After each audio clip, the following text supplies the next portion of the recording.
napataguna iti eskwela iso nga ipapati tayo dagiti ubing tayo nga eskwela ore kanya kunak dagiti ubing taytay iti maysa nga mabaling nga i-urnos kan i-maited mi kada kayo pendisyon kanyak dagiti anak ko at least diri sumatiman nga consistent dati honor iti status da iti school kunada idi dagiti ubing mi dalang honor dagiti at basit dalang manmanuda na challenge dagiti ubing or iti public nga school nga nagaduda mabut da iti 400 500 plus kat ada je tap ada je honor rolls je classrooms da and deta mo na iti karit kanyak kat ibagbakan dagiti anak ko papatiyo ta nyangay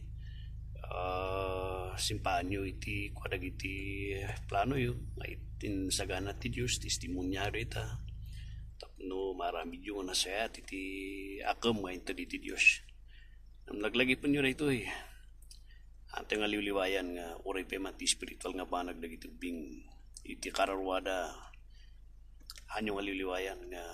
ikanti importansya diay ito iti karit kanya kang kanayon kawan sirbina dita medalyayo dagita honors kanda recognition yung nga dagita no kayo nga naurnos iti sangwanan iti Dios awan sirbina di jay saan ko na kanya na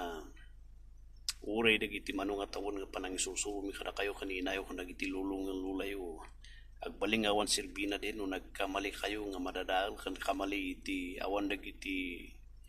hanga usto iti pinilyo nga kakadwa nagkamali kayo iti panang pilyo iti kakadwa isuda lang ti mabaling nga mangdadaal dagiti naisuro kada kayo so be careful kayo kung na tayo eskwela manan dagiti ubing ngam please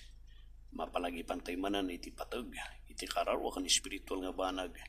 nga napatag ti eskwela dagiti napatpatag ti kararwa dagiti kan relasyon na iti Dios.